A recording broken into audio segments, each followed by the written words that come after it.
Hey, been a busy day. I've been doing recording pretty much all day today. I'm kind of in this phase now where I'm doing multiple reviews at one time. So like I'm kind of in like four phases of reviewing at one point. Like I'm writing one, I'm shooting about two others, and I'm editing as we speak. So I've kind of got this conveyor belt process going. So it takes me a little while, but I am actually turning around videos a lot faster. Actually, right now I'm rendering some effect shots for a video a little bit down the line.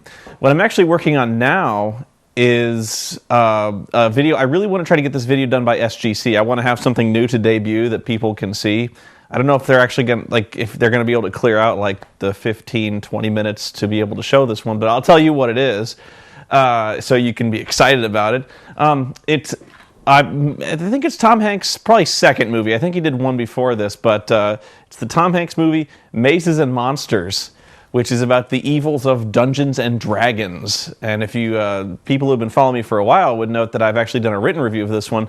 So I'm going to kind of revisit that. It's going to be a new one. I'm not just going to read the old review. It's going to be something I'm going to go back over. I'm going to watch it again. Haven't watched it in like 3 or 4 years, actually. So that one's going to be a lot of fun. And actually, it's a movie that's very near and dear to my heart because I actually dealt with a lot of, you may not have dealt with this, actually, but there was a time when there was a very real fear that Dungeons and Dragons players were Satan worshippers, like cultists, seriously. And it may seem silly, it may seem like just berserk out of mind, like how could people be so backward stupid about this? I dealt with it, I really did. People thought I was a cultist. And not only that, because I played magic cards, the students took one look at the magic cards, you're summoning demons and angels, and there was an unholy strength that actually had like a pentagram on the back of it. You'll notice they took those off like right away when the big uproar came around. You think we're past that point? We're not. So that one is actually kind of a personal topic to me, but I'm going to try to make it fun. So that one's out there. But man, I shot for like 2 hours in front of that green screen.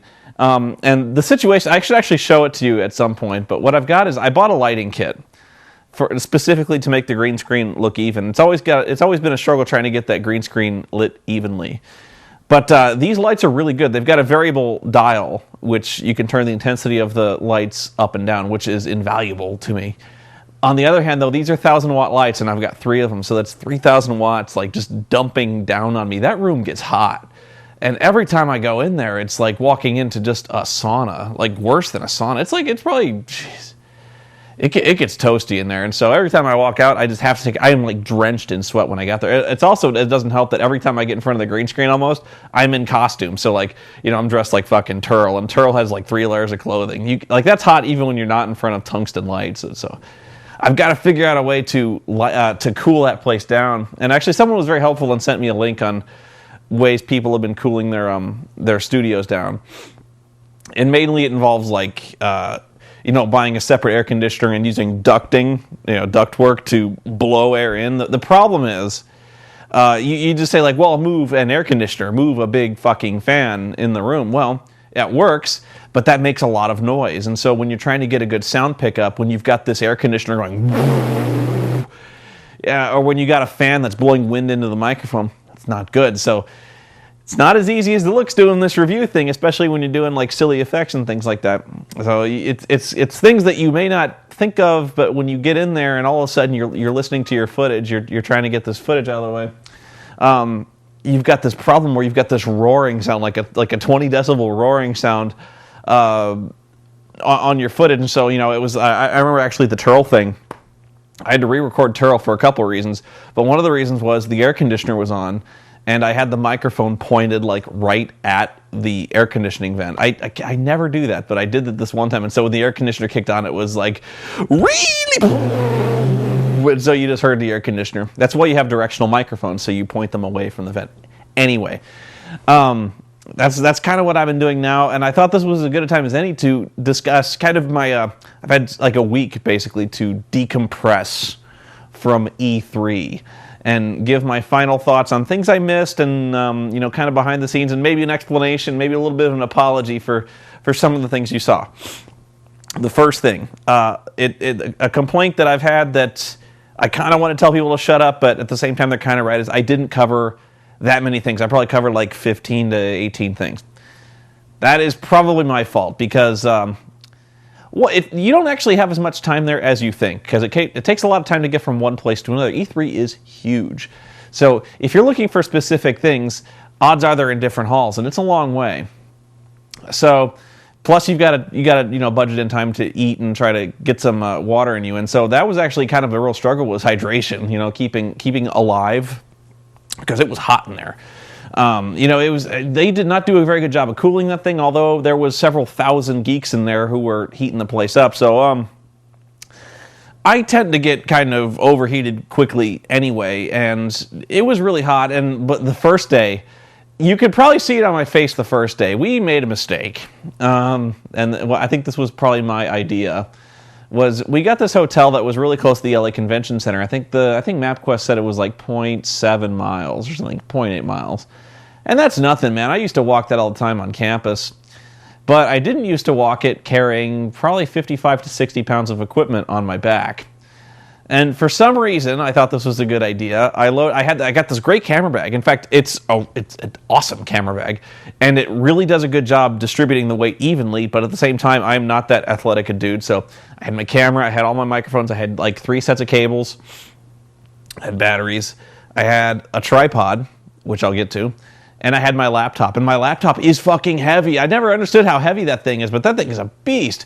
So I had this idea that I was going to shoot this footage and use the press hospitality suite to, while I was eating, like pull the footage on there and get a very quick and dirty like render and have it working and kind of do some like blogging from the press room.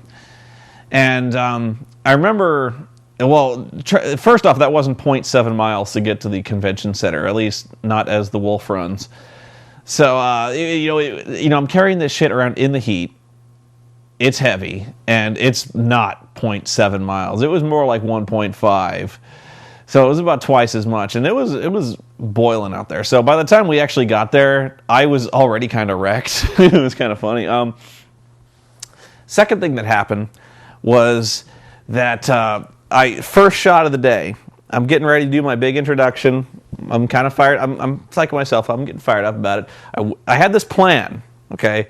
It was going to be my one-man videographer guerrilla style shooting as I went through this thing. I was not planning on relying on anybody else to do this thing. I was actually not planning on hanging out with Joe the whole time.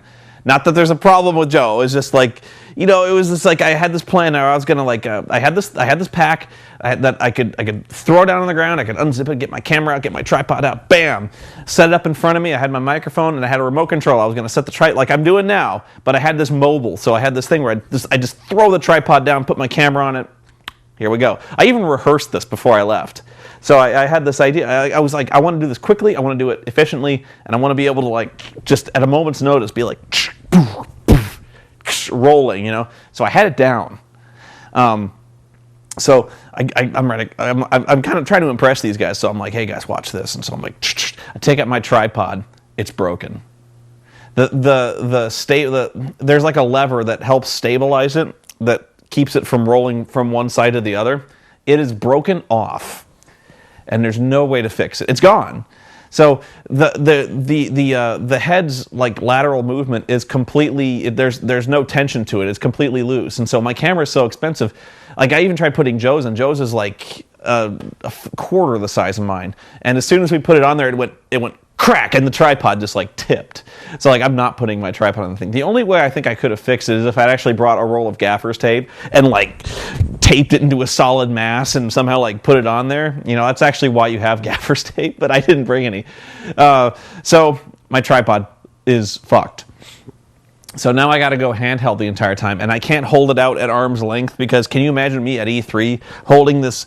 My camera weighs like 4 pounds, and can you imagine me holding this thing at arm's length? Like, hey guys, I got this interview with Ted. Hey Ted, can you tell me what's going on with Fable? And like, it was not going to happen. So I had to go handheld the entire time. So I was already like my plan for E3 just destroyed.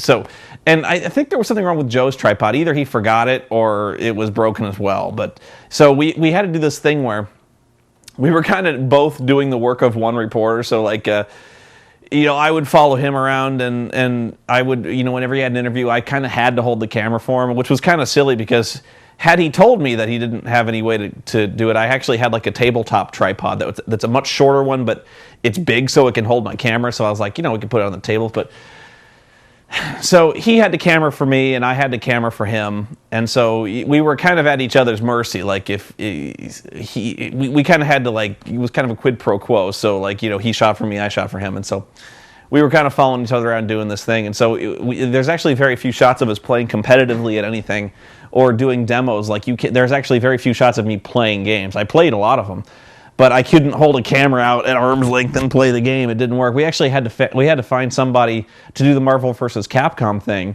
We had to like just have a guy hold our camera out and just like, shoot us, no, shoot the screen, now us again, now like now shoot Joe's bitch made defeat. And so that was, I think, the main plan. That was actually a bummer too, because that was actually a tripod I had from the beginning. That tripod was a trooper. I probably had that since I started shooting. Yeah. And it's actually, if you want to know what kind of tripod that was, if you watch Paranormal Activity, the tripod that he has, it's a Slik tripod, S-L-I-K. That's the kind of tripod I had. It was good. Very lightweight. And I've actually had one tripod since then that wasn't nearly as good. It was way more expensive, but it wasn't nearly as good. The other tripod was probably $90. I think the Slik tripod was about $35, and I liked it. So that was kind of a bummer. That one was a trooper. I have since bought a much more expensive tripod, kind of one of those professional grade tripods. You don't even want to know what it cost. But what the cool thing about this tripod is it has basically, it's like a joystick grip on a ball. So I can squeeze the joystick and twist it like basically any way around this ball that I want, and it'll stay there. And this, when my old tripod, you had like 3 different knobs for the various like yaw, pitch, and roll. So if you wanted to change one thing, you had to undo the knob and turn it. And so it was okay, it worked, but it was a lot more time consuming. You couldn't just change angles on a fly. So I like this tripod a lot. I'm still working out the kinks though. It's a lot stiffer.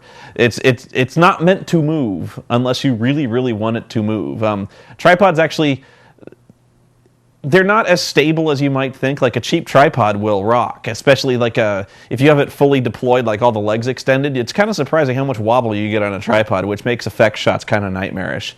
And that was the other thing was Joe and I were doing this thing where we were going to fight like Jedi, and all of a sudden our effects shots are kind of fucked because we had to go handheld the entire time. Effect shots are much easier when you're not dealing with camera movement, you're not dealing with handheld, and so all our camera effects are going to be handheld, and they'll probably take a lot longer to do. So I kind of feel sorry for Joe because he's doing the lightsaber effects for all that stuff. Okay, so that was the main problem with E3 was if you saw me the first day, I've actually had a lot of emails from people saying, I saw you at E3 and you looked like the most miserable dude alive. And some guy said, you look like you're finished with E3. I wasn't. I was just really, really tired. My legs after walking through LA were just shot. And I'm like the most unathletic son of a bitch ever. But that was the situation, was I was really overheating bad. I was kind of going through heat stroke at the time. So I was like sucking down water the entire time. Like I kept hitting the water fountains, and I kept going to the fucking, I want to say canteen, but like the cafe outside, which like it was like $2.75 for a bottle of water, which I was like, you motherfuckers. And I actually was going about the wrong way because there were actually a lot of open bars at E3. Like a lot of game studios kind of had like free catering, so I could have just gone to them. And actually, I did that when I went to Square Enix and I went to 2K. They actually had like 2K had a bar. They had a sports bar, and so you could order alcohol if you wanted, only after a certain time, but. Square Enix had like a big several tubs of ice with like soft drinks in them, and so I hit that one pretty hard. A lot of them did. I remember what was it? I can't remember. There was another studio that had like just like an open alcohol bar. It was awesome. I remember Juaria was like, dude, they're serving booze. Where was I? Okay. My explanation. It is probably well known that I was perhaps overly harsh in my assessment of many games at E3. To an extent, I regret this, and to an extent, I don't. Because I went to E3 to take a look at all the new games. Emphasis on new games. New games. Many of the games I saw were not new. And yes, I think this is my problem. I have a severe case of franchise fatigue. You know, I grew up with the Marios. I grew up with the Sonics. And, you know, I was a kid when I played those. And so I think what really pushed me over the edge was seeing Sonic 4. To the point where, you know, when I was playing Genesis, I played Sonic the Hedgehog. It was okay. I didn't really like Sonic. It wasn't my bag. But it was okay. I was kind of a Nintendo fanboy from the beginning. I just thought Sonic was like, I was like, Sonic's, I can't see what I'm running into. I got to memorize these fucking levels. Like, what am I doing? So, I didn't like Sonic. That's probably already a strike against me when judging Sonic 4.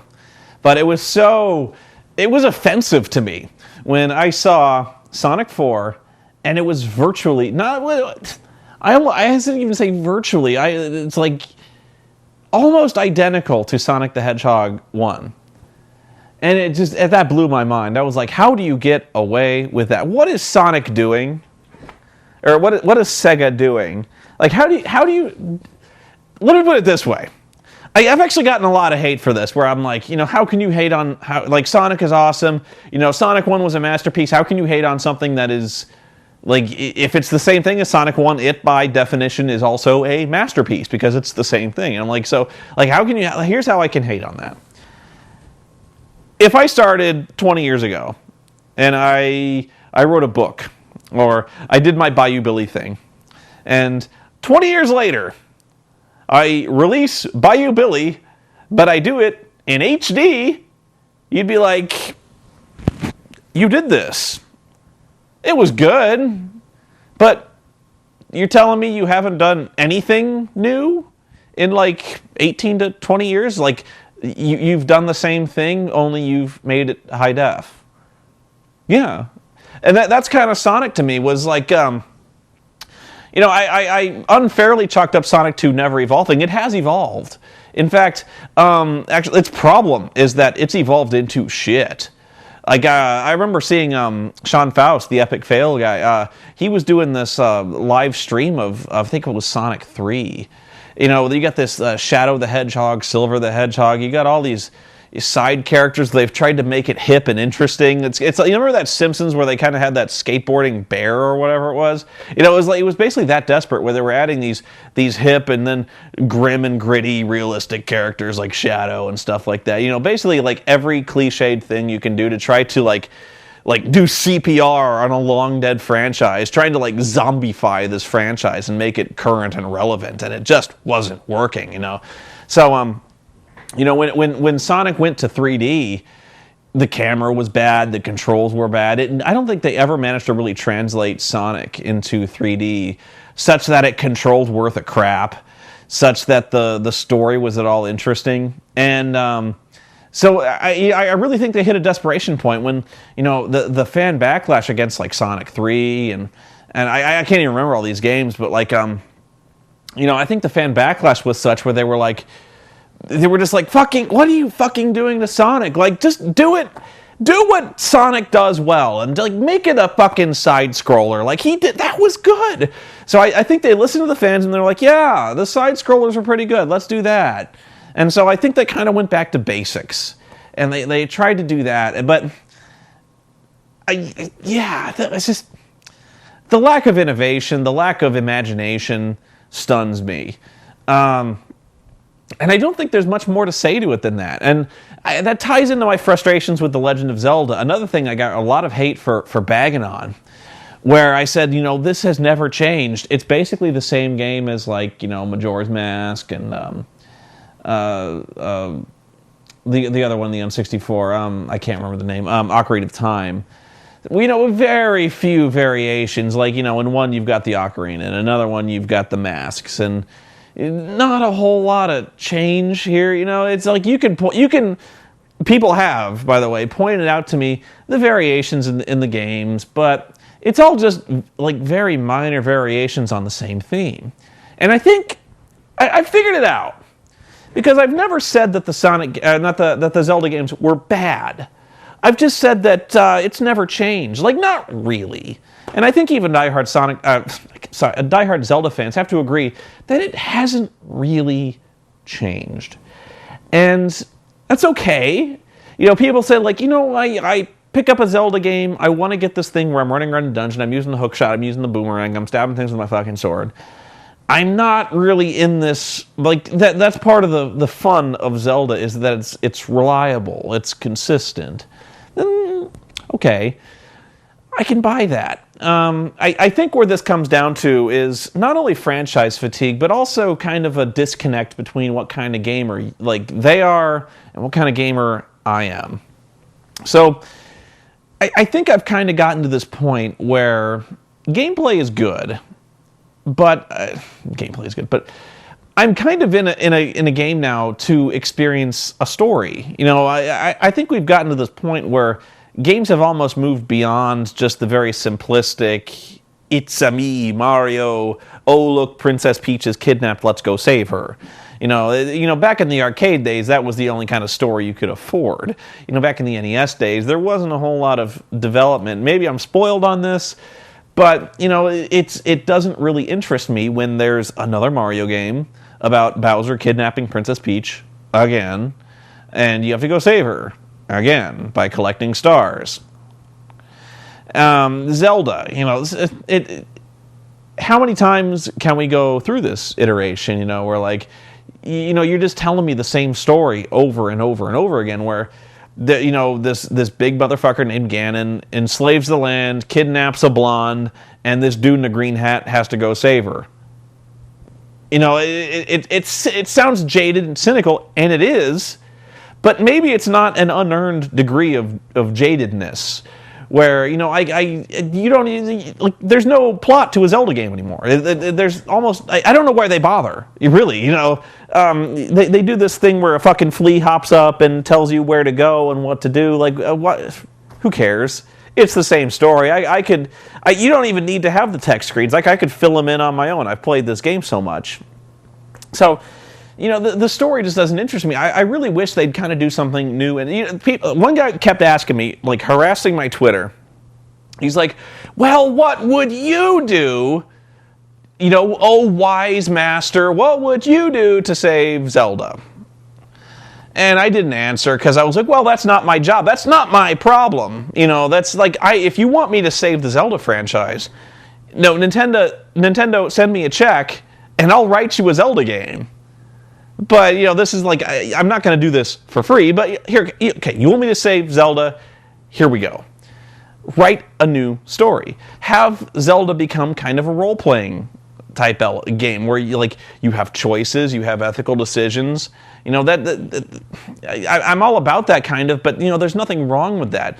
Something where your decisions influence the story. You're not just going from dungeon to dungeon collecting pieces of the Triforce. You're not just going to the castle to save the princess. Maybe some choice would be good, some free reign on where you want to do, what you want to do and where you want to go.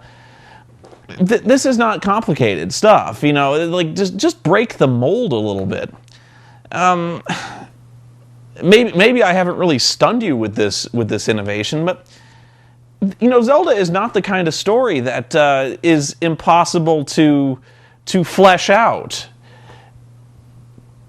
I don't know. Am I making sense at all? You know, with the Zelda thing. You know, like I just think I got so spoiled on games with good stories. I'm not saying more mature stories, but good stories. And I don't think it's unreasonable to expect that kind of thing nowadays. And maybe that has to do with the fact that Nintendo is almost exclusively targeting little children, because kids couldn't give a shit about the story. You know, they just want to... They're all about the simplicity. And so maybe that's my main problem with the Wii, you know, the repackaged launch titles for the 3DS. That was one thing I was a little hard on, by the way, was the launch titles. People have gone in great length and expressed to me the various launch titles that are on the 3DS and how not all of them are in 64 games. Fair enough.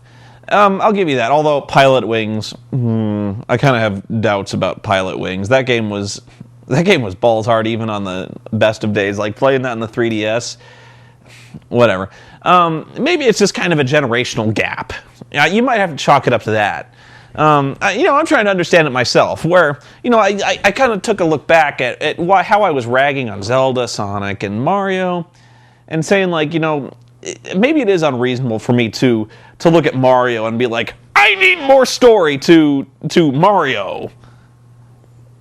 Yeah, I can kind of see the inherent ridiculousness of saying, like, more story in Mario. Although, that's not impossible. I've seen them include very good stories in Mario, like Mario RPG, Paper Mario. Those have actually kind of progressive storylines. It's a little silly, but it's kid-oriented. It's fun. Had no problem with that. Oh, Paper Mario on 3DS. That actually sounds kind of interesting. Are they doing Paper Mario? I think so. Some of the things that I was harsh on, but I do not regret. Fallout, New Vegas. I knew I was going to lose a lot of people on Fallout New Vegas, and here's why. I had people like openly calling me a hypocrite, because in the same breath that I said, Fallout New Vegas is bringing nothing new to the table, and it's not like Fallout 2. People were like, how can... Fallout 2 didn't do anything new. And right away, shame on you. Because not only are you slagging one of the greatest games of all time in the form, Fallout 2, but I think you radically underestimate how much Fallout 3 was revolutionary in how much it evolved from the first Fallout in terms of gameplay, storytelling, characterization, customization, scale, scope, interaction, combat. It evolved, basically. It took everything that was in Fallout and expanded on it, made it a lot better. Now, it was buggy, and it was buggy at a time when patches were not exactly common, so it wasn't easy to fix. So, like, if you bought Fallout 2 and you played it and you ran into a bug, you were kind of fucked, because actually, this was, you couldn't just download a patch. Not easily, you could, but this was like right on the cusp of the time when you couldn't easily patch a game. So I can understand why a lot of people were frustrated. Like, they're like, it didn't improve. It was buggy as shit. It was buggy as shit. And there are still some bugs, but still, that game was amazing for its time. Now, Fallout 3, where I think part of my problem is that I really liked Fallout 3 up to a point. And that point was about 3/4 of the way through. Now, I don't know if they fixed this, because I basically stopped playing after I finished the game. I know there was a lot of DLC and stuff like that, a lot that kind of expanded on it. But there reached a point in Fallout 3 at about the 3/4 point where all of a sudden I had peaked. Like, I had explored pretty much the entire world. I'd seen most of the stuff. And my character was such high level, he was basically unstoppable. I had the best weapons. I had for the time the best armor. I didn't really need anything. It got to this. It reached this point where people would be asking me to do stuff, and they'd be like, "I'll pay you 200 caps," and I'd be like, "I have like in my house 30,000. I don't need your pissant money." So all of a sudden, I kind of had no inclination to doing quests. And again, maybe a little jaded, because like all of a sudden I'm talking myself out of doing quests. Like, why shouldn't I just do it? But it seemed kind of silly at the time, where they'd be like, "I'll give you guns, I'll give you ammo, I'll give you caps," and I'm like, "I'm good." I was good. I didn't need anything, and so there kind of reached a point where I had looted all there was to loot. I had killed everyone that needs killing, and I was pretty much a supreme badass, and there wasn't much that could stop me. I kind of had this grim servant of death type perk where if I killed someone in VATS, my action points would reset. So I could just go from VATS to VATS on like any number of enemies and just pick them off with a rifle. And I could sweep a room with like one sweep of a VATS thing through the entire thing. So nothing was a challenge. So there was no challenge. I didn't need any rewards. And so I look at Fallout New Vegas and I say it's going to reach that point for me where nothing is going to be interesting. And I don't know if it reached that way for you, but it did for me. Maybe I do want to try and play through it again, playing as like a different character, maybe a little more handicapped of a character. Like I wanted to play through like Bruce Lee, like some kind of martial artist going through. At the same time, though, that kind of negates my need for loot. Because if I'm like, I could like get the brass knuckles or whatever, the power gauntlets, whatever you call them. But that's kind of all I need at that point. I should probably invest in some kind of thrown weapon. But the other thing I found that was kind of a bummer about Fallout 3 was the fact that I'm kind of congested. Sorry. Was kind of the fact that the moral choices that I keep harping on about that I really really like. I always like having really choices between one thing and another. I don't think it's ever been done as well as in Mass Effect, where the renegade choices, I don't want to say evil choices, but the renegade choices are valid choices. They're not just like, for the most part, they're not being douchey for the sake of being douchey.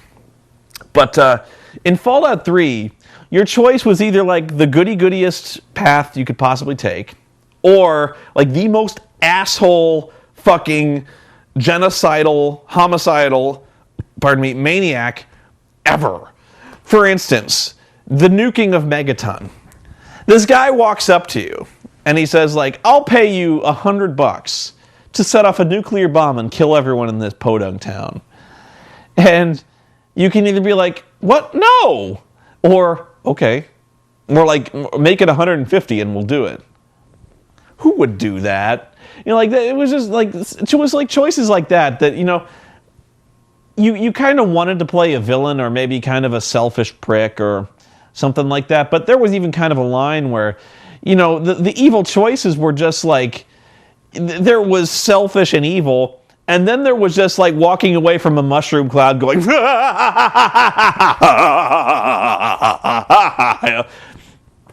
that kind of mustache twirling, like beyond mustache. Who sets off a nuke and just nukes people for $150? That's fucking cold. And so it was those kind of moral choices that really kind of shut me down on the game.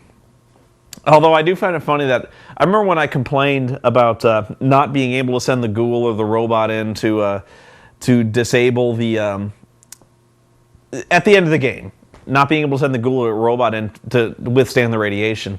I love how you can still do it to survive and kind of go on with the DLC, but it still kind of calls you a pussy. I never quite got that. It was like, but the Wanderer pussed out of the final sacrifice, or the ultimate sacrifice. I was like, no, I was smart. I sent the fucking robot in. The robot's fine. The mutant is fine. I don't know. But yeah, back to New Vegas. I do like the change in setting. Don't get me wrong. But I just see this game, and it is mechanically, systematically, basically the same thing.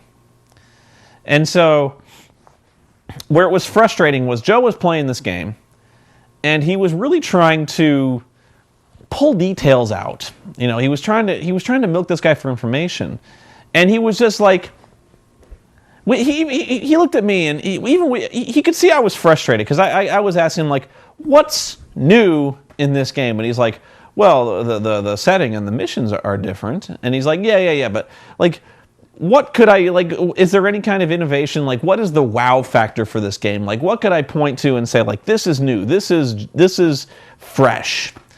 And the guy had no answer. He was like, well, you can customize weapons. And actually, my first thought was, you couldn't do that before? And you couldn't, actually. But I was like, I remember oh, you mean like customizing pre-existing weapons? Oh. That's it? And yeah, that's kind of it. I mean, it includes a few new enemies, and it includes, and yeah, I'm probably minimizing the impact of saying, oh, it's only a completely new setting. Oh, it's only a completely new set of missions. But, bear with me, how is that not just DLC? Like, anyone can design a new map. Anyone can design a set of new missions. I just can't believe it took this long to really, and they're basically like re-releasing the game. So I hope you can understand my frustration with my whole so what attitude towards Fallout New Vegas, because I was just looking at this game. The guy was telling me nothing.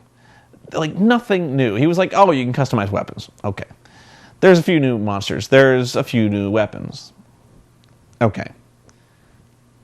Which is why they're not calling it Fallout 4. And I guess I can't fault them for false advertising, but at the same time, I can't see anyone being interested in this game. That's all I got to say about that. The Kinect. I played one game, and it didn't work. And I understand that there are a lot of games coming out for the Kinect, and some of them are probably a lot better than others. And I may be unfairly judging it based on I am unfairly judging it based on the one game. But you've got to look at it from this standpoint. I forget what the price point for the Kinect is. It's like $150. You've got this device, and you plop down $150 for this thing. It better fucking work. It better not work some of the time, most of the time. It better work pretty much all the time. And, don't give me this thing where, like, if you're wearing a black t-shirt, it won't work. Don't give me this thing where, like, if you move too fast, it won't work. This thing was absurdly easy to make not work. Joe couldn't get it to work. It wasn't accurately registering my movements. It would glitch out. The movement of the character's legs was weird. You'd lean one way, it wouldn't register. If somebody were to try to cheat or try to cross over into someone else's space, that freaked the game out. It wouldn't know how to deal with that. In fact, it would just pause and stop. So I would like to maybe try, like, if somebody has a game that works, I'll try it. And if it works, I'll tell you, it works. But that's like the main thing for the Kinect is, I'll get to how it's not really my type of gaming. But that's the first priority, is like, it better fucking work. That was like, it kind of reminds me of the Power Glove. It was a great idea. It didn't fucking work. And in fact, the Wii, I found that the Wii kind of, sort of, barely worked. It does work. But it's a little frustrating to play sometimes because it's not always as precise as you'd like. And I think you notice that when they've released kind of the updated Wiimote with kind of the growths on it that kind of make it work a little better. I think that was kind of they realized that it's not as precise and as cool as it. And so this is my problem with both the Wii and the Kinect, was that I really think it's kind of a dead end in gaming. Like, it's a neat novelty idea, the notion that you can stand up and you can flail your arms and you can play tennis and you can reach up here and grab some imaginary thing. And again, this goes in like, I keep wanting to see innovation. This is it. And I can applaud that. But at the same time, this is just me gaming. I don't like gaming where I'm forced to stand up and flail my arms like an idiot. I don't like, you could tell me like you could play tennis by throwing an imaginary ball in the air and hitting it. And I'm like, great. I don't want to do that. And that goes to the Sony Move. Like, I can't. That was a really frustrating thing for Sony, by the way. It was like, Sony has this big press conference and they're like, we're introducing the Sony Move. We're going to revolutionize gaming just like the Wii did. So I did check out the Move. And I saw bowling. And I was like, oh, great. 3 or 4 years after the fact, you've replicated Wii Sports. Oh, joy. So, I think that just comes like... maybe you should take any kind of complaint I have against the Nintendo with a grain of salt. Because this is probably a generational thing. Where I'm just not that impressed with the whole motion control gaming thing. Like especially the Kinect, where, to pause the game, you have to hold your hand in the lower right-hand corner, or... You have to throw mugs of root beer at people. It's a great novelty, I guess. But I just don't see the games ever evolving much beyond that point. Beyond, like, okay, the dancing thing. Let's just assume for now, like, the dancing games work. Like, work really well, flawlessly. And you've got this thing where, like, okay, you've got one game. You've got a dance game, you've got, like, your balloon popping game, and you've got whatever kind of Dance Revolution type thing. Okay, that's what you've got now. What else you got? And I'll be interested to see if they can innovate and make that device work for other things, but I can't think of anything. Like, maybe, are you telling me we're going to do some kind of punch-out thing where, like, you can, maybe, if it works, and I'm kind of dubious about that. So, a few things I missed out on. Twisted Metal. I never got to see Twisted Metal. It looked good. I passed by it. I was so busy with other things. Paradox Interactive. I really wanted to stop by and see what they were doing. I really wanted to see more PC games on the floor, and I could understand why there wasn't anything, because E3 is pretty much a console venue where if you want to play the games, it's consoles. It'd be really awkward to demo a game on the expo floor with like a mouse and keyboard. That's why I think most of the PC stuff we saw was behind closed doors and kind of demoed. I was a little frustrated, and maybe this is the nature of the beast when you go to E3, but a lot of the companies were very tight-lipped about what they would and wouldn't tell you. And it was a little frustrating. And I know Joe was a little frustrated by that too, where I kind of wonder what the point was. Like, why wouldn't you tell us what characters are in a game? Why wouldn't you tell us what kind of gameplay functionality is there unless it's embarrassing? You know, like asking whether or not multiplayer is in a game. I remember that was actually a big bone of contention for a lot of games. They wouldn't answer that a lot of times. I remember asking what characters would be in... Oh, I can't remember, but like a fighting game, for instance, asking what characters would appear in a fighting game was a big no-no. Asking what kind of races and classes would be in a game like Final Fantasy XIV, you weren't supposed to ask that. I remember the worst one was at THQ, I think it was, asking what races would be in the Warhammer 40K MMORPG, and that was like, he was like, I can't tell you that. And we were like, well, you got to give us something like maybe the Eldar or something. He's like, I can't tell you. And so we'd be like, he would barely admit to there being orcs and space marines, and he probably wouldn't have if the trailer wasn't playing like right behind him showing orcs fighting space marines. Like he was that, I don't think, in fact, if I asked him, are there orcs and space marines? He'd be like, you're going to have to wait and find out. So when, like XCOM, if I were to ask, I actually did ask the guy, and this didn't, if it was ever an interview, it didn't make any interviews, but I remember asking during the demo, I was like, are we going to see classic XCOM aliens like the Snake Men, Lobster Men, Sectoids, Chrysalids?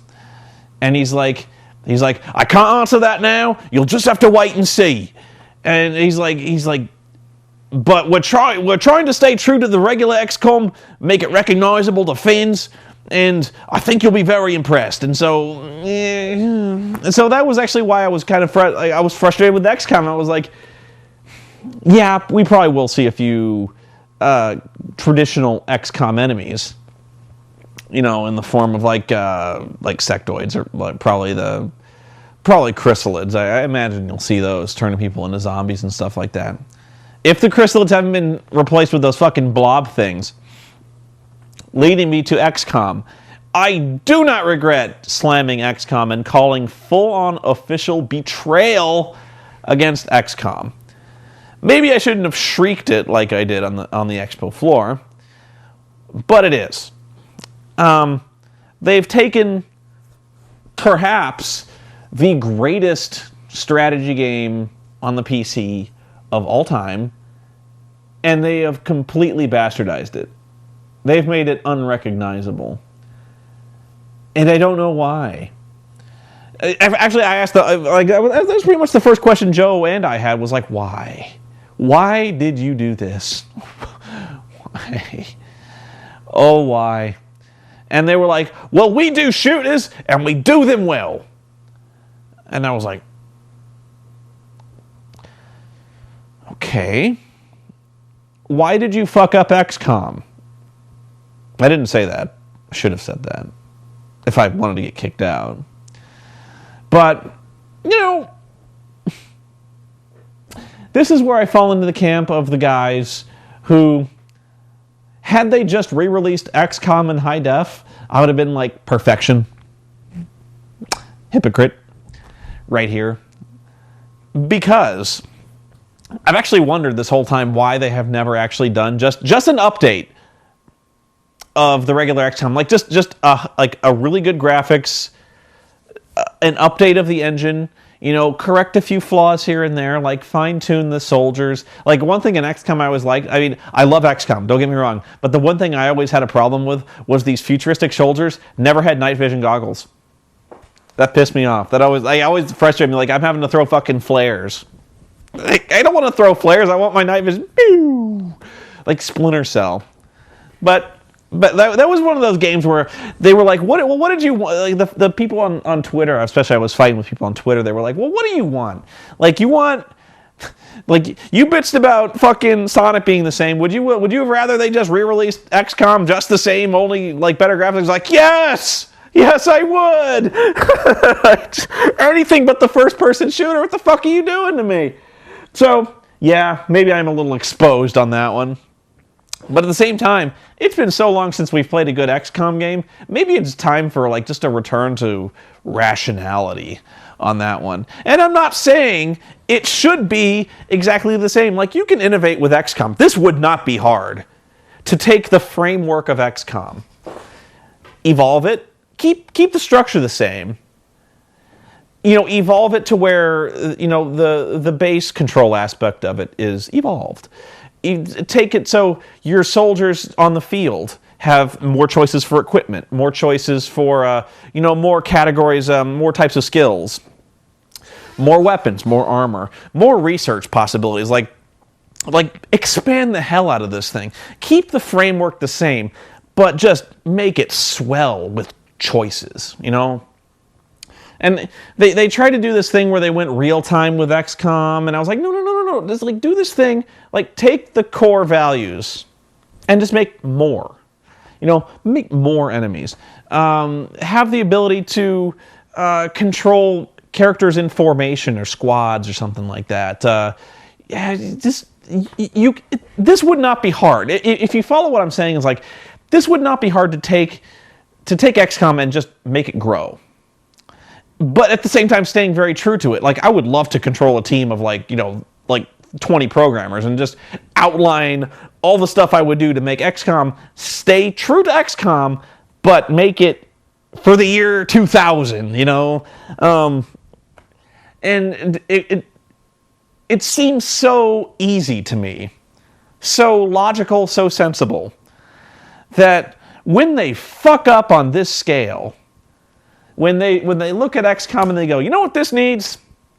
BioShock. I go, yeah, no, God, no. What are you doing? It's like, no. It's like, here's what it's like.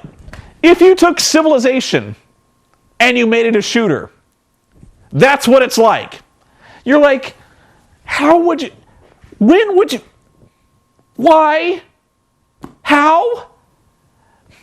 You've taken what is a squad-based shooter that specialized in, 8 to 12 person teams, splitting up and you deciding how best to invest your resources, how best to deploy squads that back each other up, how best to manage your time, how best to manage stance weaponry configurations, and then you take this thing and you just turn it into BioShock. And this really just is a facelift of BioShock, and I am bitching far too long about this thing. So, oh, by the way, going back to E3, I may have been wrong And in fact, I still have not gotten a firm answer on this, on whether or not E3 was charging for Wi-Fi. I said that in the program it was charging like $20. And the next day somebody said, it's free. It's in the press room and it's free.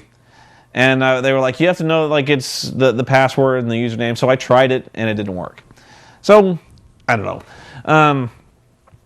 It seemed kind of silly, but yeah, that's why the E3 footage was so long in getting up. Would I do it again? Oh yeah, definitely. If it's in LA, I'm definitely going to reevaluate where I'm staying, and how I'm going to outfit myself. I think this one was a real learning experience. Learning just the whole journalism thing. Figuring out how I can most effectively shoot and carry myself, and pack for this kind of trip. What I'm capable of physically. On such a thing, what questions to ask and how to manage my time in an interview, because it's kind of strange how time can really easily get away from you during an interview, like now. How to be diplomatic, and trying to voice frustrations without seeming like a douchebag, and trying to ask hard questions without asking offensive questions and things like that. So. Just the general idea of getting out there and meeting people and really figuring out what works and what doesn't. I think next year is going to be pretty awesome, even better than the last one. Just figuring out what to see, where to go, what to do. It was actually kind of shocking. Just like it was, I think Joe and I were both like just stunned when we got there. I don't think he'd been there either. And just like stopping and looking around and seeing like just the sheer magnitude of it all, just looking around. If you haven't been there, it's amazing. And what really blows you away even further is when you're looking around there, and I've said this a couple times before, but like, at any given intersection, you look around and there's like 8 games. Like it's like there's like 2 on every corner. And all of them are competing for your attention, all of them worth covering. And you just look around and it's like, there's like 50 intersections like that. And you go, what do I pick? Man. And then you realize there's 2 halls like that. And there's exhibits outside the halls. Like the Power Gig thing, the Rise of the Six String. There were guys outside demoing that. And here, like that was the other thing, was like, my complaint was, does it work? Does it work? And that was always my big thing, was like, it has to work. The 6 string thing works. And what's better is it's kind of backwards compatible with other stuff. So like if you wanted to play like Rock Band, the old Rock Bands with the 6-string guitar, it works. I don't know how well it works, especially in the harder modes when you've got like... I never actually saw the guy play like chords, 2 or 3 note chords with the 6-string. I think the way it worked was he would actually like... the buttons, you've got like the 5 buttons, and you would strum the string according to each button, if that makes sense. I don't think you actually had to do any fingering. Maybe you did.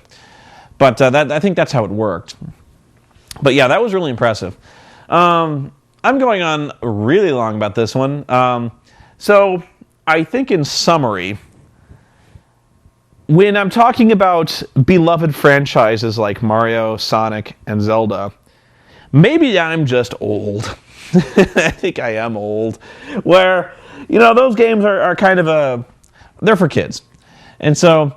When I just start denouncing Zelda and saying like, this is the exact same thing I played as a kid. When is it gonna change? When is Sonic gonna change? You know what? I think you're right. I don't think those games are meant for me. Like I'm 29. There's not a designer. There's not this guy going like, well, the demographic for Sonic 4 is clearly going to be the filmmaker, the 30-year-old filmmaker at home. He's going to be like, no, we want Sonic because the kids like him. So like, your demographic, I'm so far out of your fucking demographic for Super Mario and Sonic, not even funny. So, I guess in that respect, I have learned something where I have to judge on the basis of... I kind of have to step out of my own shoes here for this one and judge it whether or not the kids are going to like it. So I think I have to keep in mind the target audience for this thing. Although, this is with a reservation. I still think that games, no matter who the target audience is, have to evolve, have to change a little bit. just so we can point and be like, there's progress being made here. I would actually, I still want to do this thing. If I ever get the time, I'm probably going to do this, where I think what I'll do is I'll post screen captures from various Zelda games, both handheld and consoles. The console versions are probably going to be a lot easier to spot, just because of the graphic differences. Like, especially like if I was going to go like Ocarina of Time and a modern one, you'd pick that out no problem. But if I were to go like the Skyward Sword or Twilight Princess, I think you might actually have some problems pointing out the differences between those two, and especially, oh man, if you think there's been no innovation in the fucking gameplay for Zelda, like you just look at the handheld versions. I think the biggest innovation for the handheld versions was the Four Swords Adventures, where you played 4 Links. Now that was fun, but I still think if I was to like, there's probably like 5 or 6 Zelda games that are like just like copies of each other. In fact, I think they kind of pulled like a Pokemon Red and Blue type thing with several Zelda games, where there was like a Zelda Red and a Zelda Blue, and if you beat both games, you had to fight Ganon. That sort of thing. Like if I was to post screen captures of those, it would blow your mind. You'd be like, I don't know, Minish Cap, what? I don't know. So yeah. So yeah, I'm very hard to please. I'm very hard to impress. But when I am impressed, I'll tell you about it. I mean, and so I think. I kind of think when there's not a lot of change, not a lot of evolution, when it's something I've seen before, I'm going to be very meh about it. Like Lord of the Rings War in the North. Seen it. I've seen Baldur's Gate. So I was actually, like I said, with the winners of E3 to me were Shogun 2 Total War, which is a classic example of a game that stays very true to its core concept, and at first glance may not have changed all that much. But when they explain to you how much has changed and why it's changed and how they've streamlined it and made it balanced, made it effective, but at the same time, gone back and made this game perfect, that is really impressive to me. Deus Ex 3. Actually, I was really struggling with describing how to describe. I was struggling with how to describe the cyber technology in Deus Ex, and thank you to the Twitter guys who told me Ghost in the Shell. Yeah, the cyber technology in that one, the way it deploys and forms and stuff like that, very Ghost in the Shell, very Armitage the Third. I remember seeing that, and it was like one of those things that was on the tip of my tongue. I was like, I kept wanting to say like Blade Runner, and it wasn't right. But yeah, I remember seeing Ghost in the Shell and being like, it's like that. And so it was kind of cool seeing that in like high def, something really cool like that. I think time will tell on whether or not it can live up to the hype.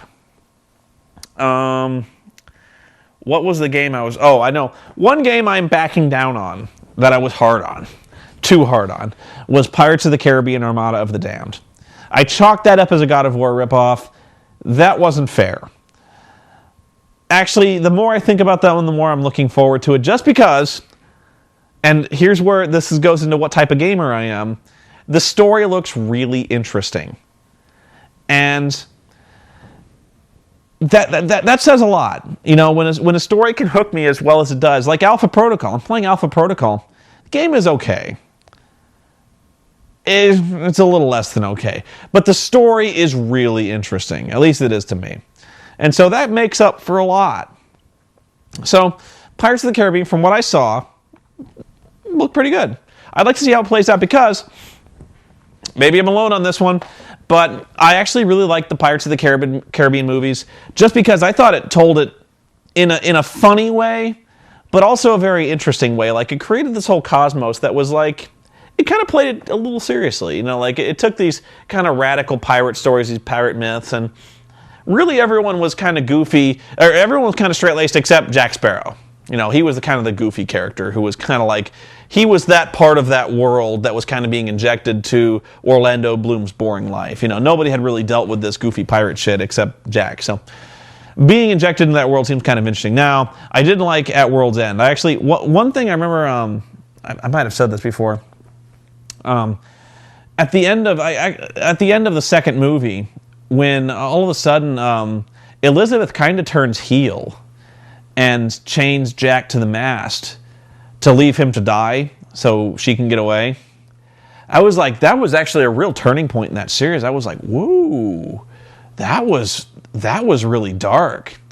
Like, all of a sudden, there's some complexity to these characters. Like, I'm really fascinated to see where this goes, because all of a sudden, you know, this the princess here has kind of shown some viper teeth. You know, like, we know what she's capable of now, that she's willing to pretty much straight up murder Jack to get away. Now, they dropped the ball on that in the third movie where they're like, we have to find Jack. I was like, you bitch, you chained him to a mast. I was like, what do you want to get Jack back for? And so like I said, the third movie, I think they really dropped the ball on that one. But yeah, I was like, if they can kind of hold on to that magic, that was actually, that last scene in Pirates 2 that was kind of magic. You know, or I saw that one and I kind of leaned forward in my seat and I was like, wow, that was awesome what they did there with that, because I was not expecting that. So I think, you know, if you can get some good talent behind this one, that's why I'm fascinated to see the story. Like, I think you'll notice, like, everything that I was really complimentary towards, I think the first thing I said was the story looks really interesting. You know, like Deus Ex 3, story. Star Wars The Old Republic, story. Pirates, story. It's just those games that seem to be kind of retreads of established, that have gone over really well-tread ground. Especially, like, one that I still think Joe can't believe that I didn't like was Tron. I was like, man, they just turned that into Prince of Persia. Again, maybe a little unfair, but when the first level is parkour and you're doing wall runs and you're doing wall jumps and stuff like that, it's hard to differentiate yourself from that. Anyway, those are my decompressed thoughts on E3. Hopefully I've managed to untangle my web of logic and explain myself, or explain my my curmudgeon-y old gamer viewpoint. And I'm glad you disagree, because you guys do tend to keep me in check when I tend to get off on these rampages like Sonic's story is stupid. And you just kind of shake your head at me and be like, Sonic doesn't have a story. Sonic is about this big fat dude with a mustache making robots. And you kind of have that same guy with the goggles making robots. And I'm like, fuck, yeah, you're right. So, what do you want? Nintendo, I think that's what I have to realize, is that, you know, these kids stuff, they're not big on the story. They just want to see the robots, and they want to see the guy in the green hat stab things with his sword. I'm a critic. I'm learning. I'm evolving. I'm growing as a journalist and as a human being. You have to give me that. So, if you don't see me playing Sonic 4, that's why. Although, here's one. No story in this one. Marvel vs. Capcom 3. Awesome. I'm not even a fighter player. That game was fun. What was the last game I really took a serious effort to learn how to play? What was the last fighter? Oh, man. Wow. I haven't played fighters in ages. What was it? Shit. Soul Calibur? Wow. That was not a good game to master. Not a whole lot to that game. Yeah. Actually, you know what's funny? I have played Marvel vs. Capcom before, like one time. But Marvel vs. Capcom 3, that was probably the first time I'd even touched Marvel vs. Capcom in years. I remember Doug Walker kicked my ass in Reno at Marvel vs. Capcom. I think it was 1. Yeah, he beat me down pretty hard. He's good. By the way, like, seriously, you want to get humiliated? You challenge that guy. He will, like, school your ass. So, yeah, Joe, you lost to a noob. I did do a little research on how to do, like, the finishing moves and a few air combos and stuff like that, but yeah, that one's hard to explain. I think I just got lucky and connected. He needs to block more. Like, when you see the guy when you see your opponent start to wail on the big move buttons, you got to pull back and block. You don't want to get hit with that shit. Anyway, if you're still watching this, you are a dedicated fan, and I love you for it. I have got to get back to work. I'm going to try to do Mazes and Monsters, so if I look busy, that's what I'm up to. We're going to try to get at Mazes and Monsters. The next time you see me will probably be SGC. So if you're going, I'll see you there. I'm going to try to post my schedule for SGC on the website so you know where and when I'll be. And yeah, I'll try to have a video debut at SGC for you guys. So see you then.